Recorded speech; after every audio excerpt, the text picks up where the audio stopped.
No one in Smoky Ridge imagined that the night of October 14, 1882 would become the final chapter of a story that would never be reopened. That is what the old reports suggest. Yellowed pages, scribbled in uneven handwriting, where time seems to have left deeper marks than any official inquiry. Before we begin, if you can, please comment on which city you are watching from and what time it is there now. The Smoky Ridge Orphan School, located on a damp hill south of the mountain range, had been established 2 decades earlier when the local community decided to transform an old wooden barn into an institution to take in boys abandoned after the smallpox epidemic of 1861. The building was never designed to house children, but it ended up taking on that role as if it were inevitable. Its walls were thick, made of gray boards, always drenched by the fog that rose from the woods at dawn.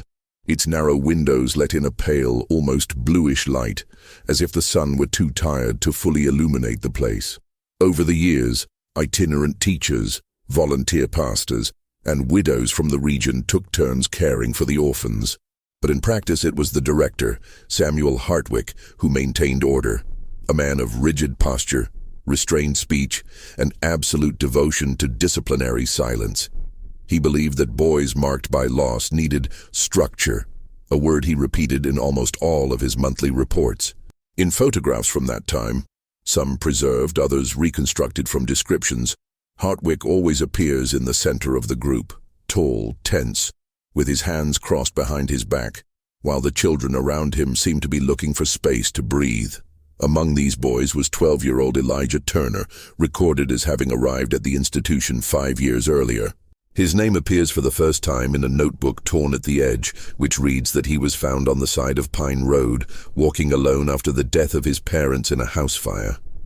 Elijah had very dark eyes and a way of looking at things as if everything around him could suddenly disappear, a trait mentioned by more than one school employee. Reports described the boy as reserved, disciplined, and attentive to details that escaped others. The creaking of a door that should never creak, the distant change in the sound of the wind, the unexpected absence of footsteps in the hallway at dawn. They also say he had a habit of collecting small objects found on the grounds, fragments of wood, shards of glass, pieces of rusty metal, as if he were trying to put together a puzzle that only he could see. The routine at Smoky Ridge Orphan School was harsh but predictable. Waking up at dawn, quick prayers, manual labor in the fields, sparse meals, simple lessons, and long periods of mandatory silence. Discipline extended into the evening when the boys were sent to shared dormitories on the upper floor. But there was one place that everyone feared and few mentioned: the night shed, a small annex behind the school, officially used to store tools, where unruly children were sent for short periods of reflection. In the records, its use is described in vague, almost diplomatic terms. In later testimonies, already in the 1910s, the tone changes. The night shed was dark, cramped, and the door, according to the older boys, always locked from the outside. It is in this context that the disappearance of Elijah and 26 other boys begins to take on disturbing contours. The community, made up of farmers, miners, and widows who lived in small houses far from each other, knew that the school was a harsh place. But no one imagined that, in the official archives, there was a discreet mention, almost lost among reports of supplies and notes about roof repairs, of a sudden change in the students' behavior in the weeks before the disappearance. A short sentence, written by Principal Hartwick, marks the beginning of the mystery. There is unrest among the boys. They don't sleep well. They won't say why. This note, dated September 23, 1882, is the first concrete evidence that something was stirring within the quiet routine of the institution.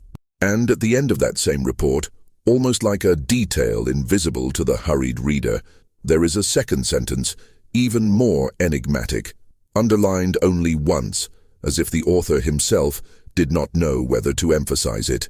Elijah Turner watches the woods every night. This is the last direct reference to Elijah before the night they all disappeared. Decades later, leafing through the records of Smoky Ridge Orphan School, What is most striking is not only the disappearance itself, but the quiet banality of the days that preceded it. Everything seems recorded as a common, almost monotonous routine, as if nothing were about to collapse.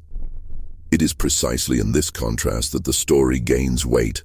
Mornings always began the same way. Even before the sun broke through the fog that lay over the hillside, the rusty bell attached to the main porch rang 3 times. The boys got up at almost the same time in a heavy movement, interrupting short and restless dreams. The cold of the wooden floor penetrated the thin soles of their feet, and the steam from their breath mingled in the dormitory like a mist of its own, different from the one that came from the forest. Elijah Turner got up quickly. Records mention that he rarely needed to be called twice. He was always among the first to stand up, with his blanket already folded into an almost perfect rectangle. A disciplinary report, written by one of the caregivers, notes that Elijah is not troublesome, but observes too much. This seemingly banal phrase reappears in another testimony almost 30 years later, this time in the voice of a former orphan who had been adopted shortly before the collective disappearance. According to this former student, identified only as Thomas H. in a 1913 transcript, Elijah had a habit of approaching the narrow window at the end of the dormitory before morning prayers and staring at the slope down to the woods, as if waiting for something to come out of there or for something to return. The routine continued with quick prayers in the main hall. Headmaster Samuel Hartwick conducted everything with almost mechanical precision. He read short passages from a worn book, almost always the same ones, and insisted on words such as order, discipline, and purpose. As he read, the boys kept their hands folded on their knees. Some dozed with their heads bowed, others discreetly averted their gaze. Elijah, however, according to Thomas's account, kept his eyes open, fixed on the director's desk, as if he heard something else behind that stern voice. After prayer came manual labor.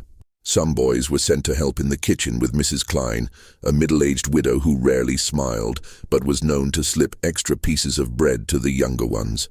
Others went to the fields to weed, gather firewood, or carry buckets of water uphill. Elijah was often assigned to outdoor activities, cleaning the courtyard, making small repairs to fences, carrying boxes. This kept him closer to the view of the woods, and inevitably, the night shed. The night shed was located a few meters behind the school, set back on a piece of land where the grass grew sparser. It was a narrow, dark, wooden shed, with a single door and a small opening too high to serve as a window. Officially, it was just a place to store tools, bags of grain, and unused items. Unofficially, it was a place for brief punishment, a confinement that everyone feared but no one spoke of openly. An assistant employee, Edward Doyle, appears in some documents as responsible for checking the shed after disciplinary use. In a late testimony, given at the end of his life, Doyle mentions that in the weeks leading up to October 1882, the night shed had been used more often than usual. He does not specify how many times or why. He only adds that the boys left there quieter than before. In the dining hall, where the smell of thin soup and warm bread mingled with that of damp clothes, relationships were formed in silence. Elijah always sat at the same table next to Jonah Miller, a year older, considered one of the most restless boys in the house. Jonah spoke for both of them. He told stories he had heard from older boys, invented adventures they would never experience, and whispered vague plans of escape that were never taken seriously. Elijah listened in silence, sometimes with an almost hidden smile, sometimes with a distant look, staring at some point on the wall. One detail appears more than once in the accounts. Elijah had a habit of saving breadcrumbs in small pieces of cloth after meals, as if he were gathering provisions. No one knows if this was just a reflection of former times of hunger, or if there was a clearer purpose in his mind. What is certain is that pieces of cloth with crumbs were found years later among the notes stored in a wooden box in the school basement. Boxes that would only be opened once the building had been abandoned. Classes took up part of the afternoon. In a simple room with desks lined up in rows, Miss Abernathy tried to teach reading, writing, and basic math. She appears in only a few lines of the archives, but one of them is particularly important for those trying to reconstruct the atmosphere of those weeks. In a note attached to a report, she writes to the principal, "The boys are tired. They seem frightened, but they won't say why." Elijah, in particular, looks out the window more than at the blackboard. That note is dated October 3rd, 1882, 11 days before the disappearance. Outside, the village of Smoky Ridge went about its own slow pace.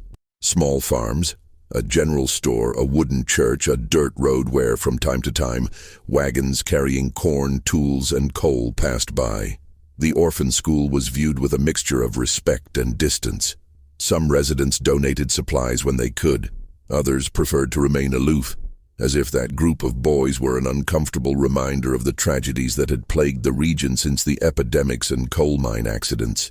Daily life seemed stable, but small cracks began to appear in the reports.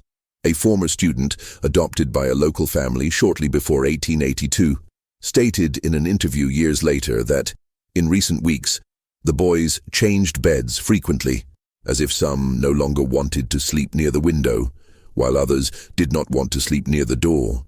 He claims that one night he woke up and saw Elijah sitting on the edge of the bed, his feet on the floor, listening. When he asked what he was listening to, Elijah reportedly replied only, "The noise that shouldn't be there." There are no further details about what that noise was. There is no mention of unusual noises in the employees' records, but it is known from other documents that a local sawyer claimed to have heard, in the early hours of the morning, wagon wheels passing by on the side road at unusual times, when there was no market, night service, or scheduled transport of goods. This was never officially linked to the case, but it appears as a marginal note in a police notebook, now partially illegible. As autumn progressed, the cold intensified. The biting wind descended from the mountains and blew against the narrow windows, causing the panes to vibrate with a constant hum. Sleeping, according to some reports, had become more difficult. One of the few documents written by one of the boys, a fragmented notebook found years later, contains a short, contextless sentence in childish handwriting. "They call some of us after the bell has stopped." It is not known who wrote it. There is no signature. But on the back of the same page, there is a crude drawing of the main building, the grounds, and highlighted the small shed in the background, the night shed. Elijah, according to cross-checked statements, had been getting closer to the shed in recent days, always under some seemingly innocent pretext, helping to carry tools, stacking firewood, fetching something that was missing in the kitchen. One of the reports mentions that he tried unsuccessfully to see inside the night shed through the small opening at the top of the wall, but his height prevented him from doing so.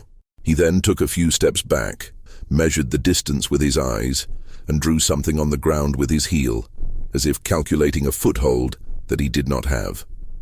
At night, the boys retired to their dormitory. The lights were turned off early, and only the faint glow of the flames in the distant fireplace cast shadows on the walls. Some fell asleep quickly. Others tossed and turned, trying to find a position that would keep difficult thoughts at bay. Elijah, according to Thomas, took a long time to fall asleep. He lay on his side, staring at the narrow window, from which he could see only a sliver of dark sky and, if the wind changed, the silhouette of the shed, an even darker rectangle against the night. In one of the last recorded testimonies, Thomas himself mentions a phrase spoken by Elijah one night when they were sharing a hidden extra piece of bread. "This school won't keep us forever. At some point someone will decide what happens to us." Thomas says that at the time he thought Elijah was referring to adoption, to the possibility of being taken in by unknown families. Years later, when recalling the scene for the interviewer, he admitted that he was not sure if that was all. Among loose papers found in a locked drawer were also the first pages of a notebook believed to have belonged to Elijah. In addition to small drawings of trees, fences, and lines that intersect like trails, there is something that catches the eye. A sketch of the school seen from above, with the night shed marked with an X, and next to it, 27 small lines aligned vertically, as if it were a silent count. The last page of this notebook, however, is torn out. The tear is irregular, old, and no version of this sheet was found in the archives or among the debris of the building years later. It is precisely in this missing piece that researchers believe Elijah may have written what he saw, or what he feared he would see, in the nights leading up to the date when he and the other 26 boys ceased to exist in the living records of Smoky Ridge. The last days before the collective disappearance form a fragmented mosaic, reconstructed from accounts that rarely coincide, but which, when superimposed, reveal a disturbing pattern. What is known for certain is that the routine at Smoky Ridge Orphan School began to distort in subtle, almost invisible ways, but enough to leave marks on the memory of those who survived, few, scattered, and who never again spoke openly about October 14th, 1882. The weekly report by director Samuel Hartwick, dated October 10th, describes restless nights, restless boys, difficulty keeping quiet after the final bell. This brief dry note is followed by a mention of the night shed. Increased disciplinary use this week. There are no further explanations. There are no names. But there is one detail that catches the attention of researchers. The word expanded was written over another word that had been erased, as if Hartwick had chosen to soften the record. In the 1913 transcript, Thomas H., the former orphan who was adopted, says that Elijah seemed even more alert than usual. He recounts a specific night, 3 days before the disappearance, when he woke up to the muffled sound of footsteps in the hallway, footsteps heavier than the boys and more shuffling than Hartwick's. When he peeked through the crack between the door and the floor, he saw shadows moving toward the backyard. Elijah, in the bed next to him, was sitting up, awake, as if he had been expecting to hear that. Thomas recalls asking quietly, "What is that?" Elijah replied only, "They're counting." This phrase, without context, has always intrigued historians. Counting what? Boys? Schedules? Steps? Nothing in the archives indicates what could have been counted in that narrow hallway, let alone at that hour. The next day, the routine continued, but with different nuances. The boys were dismissed early from their outdoor chores because of persistent rain. The storm began at dawn and did not stop until late afternoon. The muddy slope made the yard impassable, and the wind brought with it the smell of rotting leaves, as if autumn had decided to arrive weeks early. Inside the building, the air became dense and humid. The walls, always cold, seemed to absorb every drop of water that came from the forest. The storm also kept the night shed locked for most of the day, but even so, someone opened it at least once. We know this because later during the investigation, a local police officer noted that he found fresh marks of dried mud on the doorstep, as if they had been left by adult-sized boots. Some boys spent the day in the dormitory, others in the cafeteria. The caregivers tried to improvise indoor activities, but the tension was palpable. One of them, Mrs. Klein, wrote in a note that the little ones are scared, looking out the windows as if they fear something outside. Mrs. Klein's notes are usually detailed, but this one ends abruptly, as if something had distracted her. During the afternoon, Miss Abernathy tried to continue with the lessons, but the boys were distracted. One of them, Jonah Miller, Elijah's closest friend, received a disciplinary note for getting up several times and walking to the classroom door for no reason. When questioned, Jonah simply said that he needed to hear better. No one could explain what he was trying to hear. The teacher's report, attached days later to the official investigation, contains another observation. Elijah seems to be waiting for something. He stares at the door as if afraid it will open. The night after the storm, October 13th, is considered by historians to be the beginning of the events that would culminate in the disappearance. It was an exceptionally quiet night, according to testimonies. No wind, no rustling of leaves, no distant singing of forest animals. A silence so dense that some of the boys couldn't sleep. Thomas reports that he woke up around midnight and found Elijah sitting on the edge of his bed again, this time with his shoes on. When asked why, Elijah replied, "They're going to call today, but not for the shed." This sentence marks the first explicit indication that something was about to happen. Even so, no one knows who they were. Nothing in the official record suggests any outside presence at the school that night. No registered carriages, no visitors, no extra staff, just silence. The last day, October 14th, 1882, begins in the documents like any other. The bell rang at dawn. The boys went downstairs for prayer. Hartwig did his usual reading, but later accounts indicate that something about the boys' demeanor was different. Mrs. Klein says that there was no talking, no whispering, just quick glances between them, as if they were waiting for an order.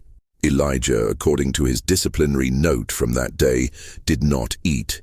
He did not touch the bread. He did not look out the window. He seemed tense, but focused. The following hours are unclear. The field was unusable due to the previous day's rain. So many boys were kept inside the building. The night shed would have been opened again around noon, but there is no record of punishments. The key is noted as in use, but no entry specifies why or by whom. In the afternoon, Hartwig left the building for almost an hour. This detail would become crucial in the investigation, although the director always claimed that he only left to inspect the side road due to branches falling during the storm. The police were never able to confirm his exact route. As the sun began to set, the boys were sent to their dormitory earlier than usual. The reason, according to Hartwig, was the intense cold. But a late statement suggests that Jonah Miller told one of the caregivers that the count would end that night. This detail came to light much later, when almost no one was alive to confirm it. Night fell strangely over Smoky Ridge. The fog arrived early, denser than usual, rising from the woods in waves that enveloped the building like a cloak. The lamps were quickly extinguished to save oil. The darkness, inside and outside the school, seemed absolute. The last confirmed movements of the boys are reconstructed from 3 sources: Thomas's testimony, the disordered records found years later, and a scratch mark discovered on the inside wall of the hallway. According to Thomas, who was sleeping on the lower floor at the time, he heard footsteps upstairs shortly after 9. Light, coordinated footsteps, as if several boys were walking together. He claims he also heard the creaking of the back door, a characteristic sound of the building, followed by abrupt silence. At the same time, in the wooden archives found in 1904, there is a reference to a slight smell of smoke coming from the hillside, mentioned by a former night watchman in the village. He recorded that he saw shadows passing through the fog, but could not distinguish how many. The mark on the hallway wall, a deep, vertical scratch over a meter high, is the most controversial detail. Some say it was made by a bed being dragged. Others claim that, given its height, it could only have been caused by something carried in a hurry. Perhaps a box, perhaps a board, perhaps something that was never found. What is known with absolute certainty is only this: none of the 27 boys were in the dormitory when the team opened the doors at dawn on October 15th. The beds were made, the blankets folded, the shoes arranged almost uniformly, as if they had been carefully removed. The only exception was Elijah Turner's bed. The blanket was folded, yes, but on top of it was a small object that no one could explain, a piece of chipped wood, circular, with a vertical line carved in the center. Years later, this carving was found to match the same design found in the incomplete notebook believed to have belonged to the boy. It was there, in that silent room, that it became clear that this was not just an escape. There was an organized absence, a disappearance without a trace, without witnesses, without any sign of return. And it had all begun, as Elijah seemed to know, long before the bell rang for the last time. The morning of October 15, 1882, is remembered as a day of heavy silence in Smoky Ridge, a silence different from that of the early mornings in the mountains, thicker, more full of absences. The discovery that the 27 boys were not in the dormitory did not initially cause panic. It caused paralysis. Mrs. Klein, upon opening the door and seeing the empty beds, reportedly remained there for several minutes, motionless, as if her eyes still needed to adjust to a scene her mind did not want to accept. Principal Samuel Hartwig was called immediately. According to the testimony of one of the caregivers, he climbed the stairs, unhurriedly, but without hesitation. and upon reaching the dormitory, uttered only one sentence: "It can't have happened." After that, he ordered that all doors and windows be checked. The initial search was simple, almost naive. They searched the hallways, the cafeteria, the courtyard, behind the shed. They called out to the boys as if they were just hiding, playing, breaking the rules. But nothing answered. No footsteps, no voices, no traces. The entire building seemed larger and emptier than ever. The news spread through the village in a few hours. Residents left their jobs, closed the store, left church before the sermon. The orphan school had always been a strange part of the community, a distant presence on the hillside. But those boys were, in a way, everyone's children. Every family knew at least one of them, even if only by sight, from harvest time, Sunday services, or food deliveries. The local pastor, Reverend Abner Reed, organized a group of volunteers to search the woods. He himself climbed the hillside carrying oil lanterns, ropes, and a rudimentary map of the terrain. The Reverend recorded in his diary, a document preserved to this day, his first impression upon approaching the night shed that morning. The door was closed, but the ground around it looked disturbed, as if someone had stepped there repeatedly during the previous night. When the door was opened, they saw only tools, torn bags, and empty boxes, nothing that suggested the recent presence of 27 children. But there was something that would prove crucial: a piece of fabric attached to a nail on the side wall.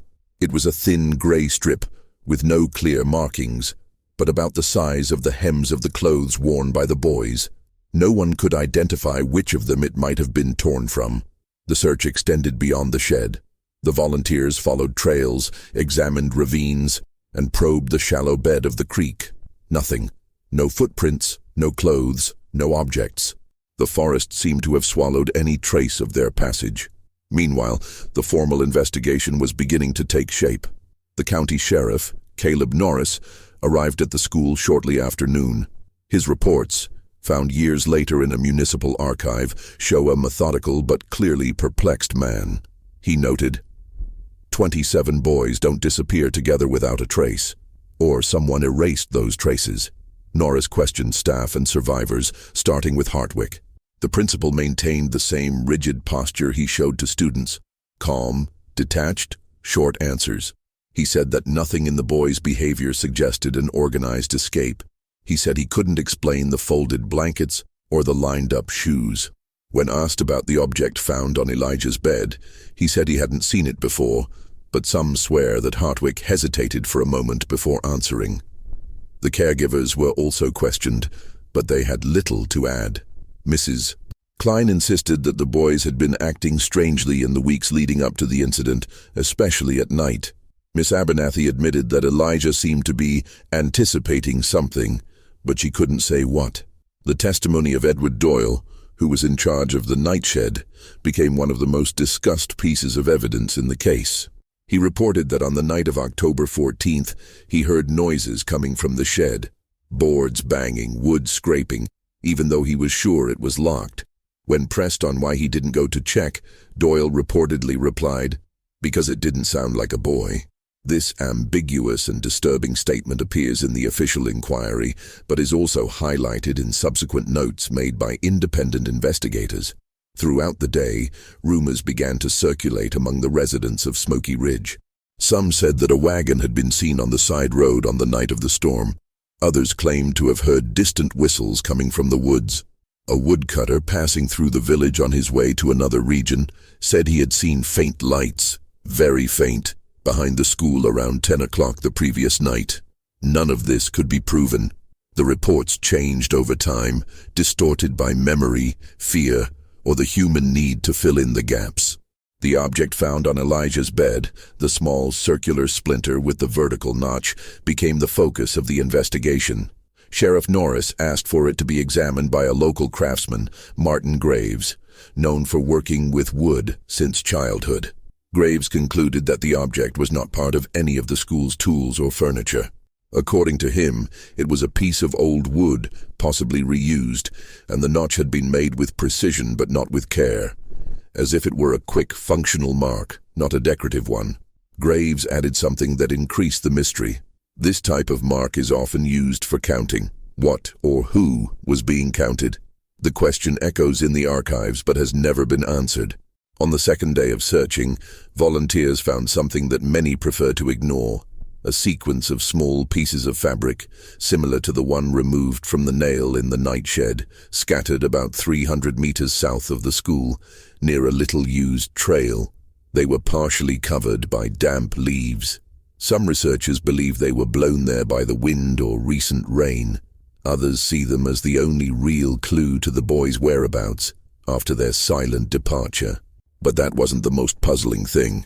The most puzzling thing was the testimony of a local resident, Owen McLaury, recorded 3 days after the disappearance. McLaury reported seeing at dawn a line of faint marks in the clay on the hillside. Parallel marks, not from footsteps, but from something being dragged carefully. When he returned hours later with the sheriff to show him the spot, the marks had disappeared under the light rain of the following dawn. The pressure on Hartwick increased rapidly. Potential adoptive parents, county officials, and residents demanded answers. Some believed he was hiding something, others thought he had been negligent. He remained closed off and defensive. In his final statements, he repeated that the boys were safe the night before, but never explained how he could be so sure. The official investigation lasted weeks, but ended without any solid conclusions. No bodies were found. No concrete evidence pointed to escape, kidnapping, violence, or a pact among the children. All that remained were gaps and an increasingly empty building. The orphan school was closed the following winter. The night shed was dismantled and burned by order of the community to prevent it from continuing to haunt the living, according to Reverend Reed. The files were stored in boxes that would only be opened decades later, when modern researchers decided to revisit the case. Little is known for certain. What is not known, and never has been, seems to fill more space than all the pages put together. And among all the traces, there is one that persists: the feeling that Elijah Turner, more than any other boy, somehow knew that the night of October 14th would be the last they would all sleep under that roof.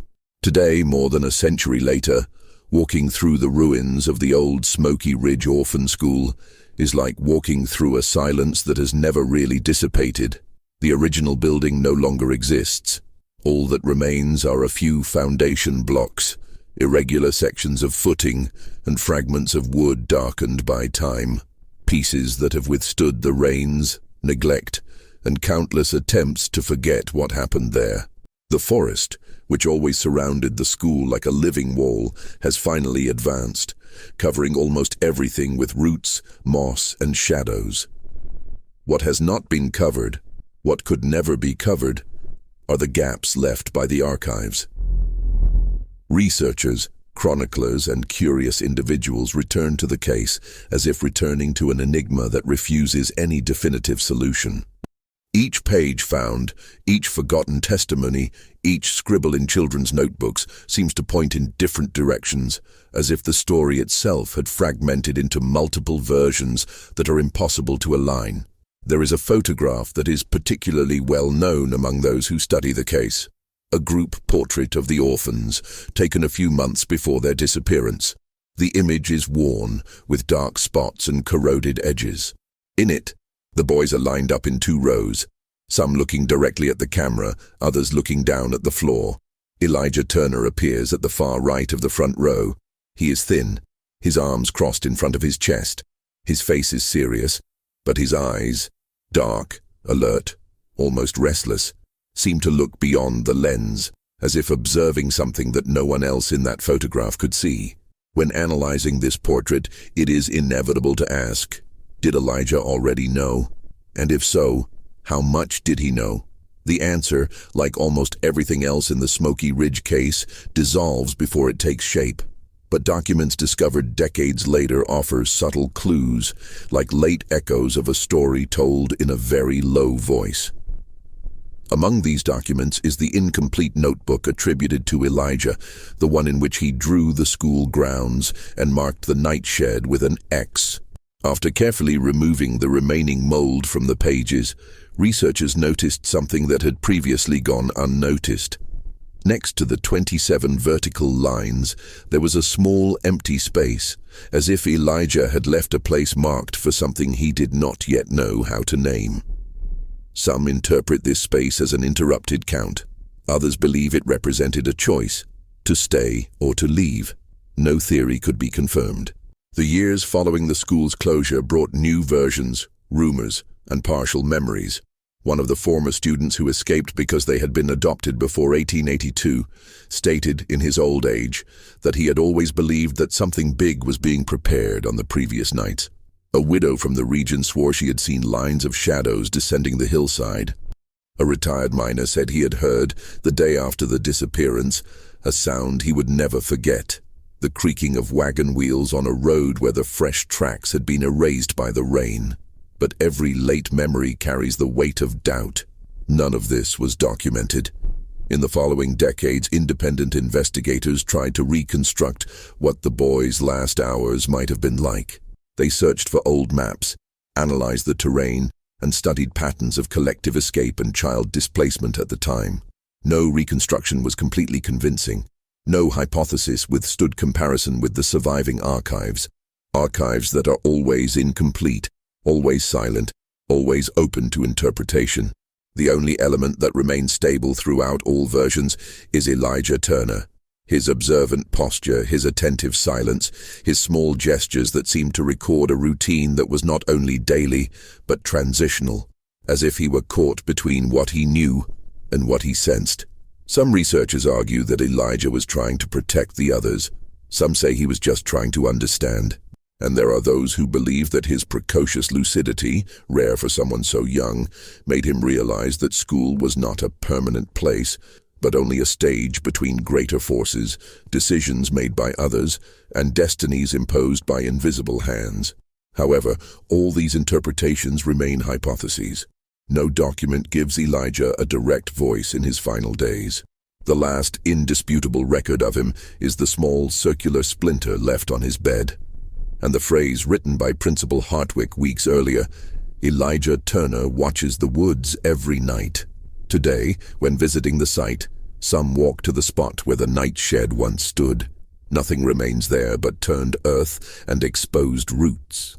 But by digging slightly into the soil, it is possible to find pieces of rust, fragments of irregular wood, and small corroded nails. The last physical traces of a shed that witnessed more than official records dare to admit.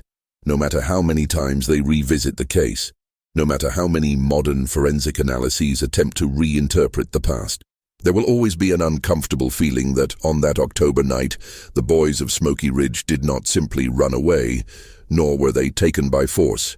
They disappeared within a logic that we cannot reconstruct, because it hid in the interstices of silence and remains there to this day. That is why, among historians, the story of Smoky Ridge is never told as a complete tragedy, but as a void left in the place where something should have happened. A void that cannot be filled with explanations, theories, or reconstructions. The final reflection is always the same. Perhaps the real mystery is not what happened to the boys, but what they knew before they left. And it is precisely this thought, so simple, so disturbing, so impossible to answer, that ends the story and leaves anyone, even a century later, silent in the face of history.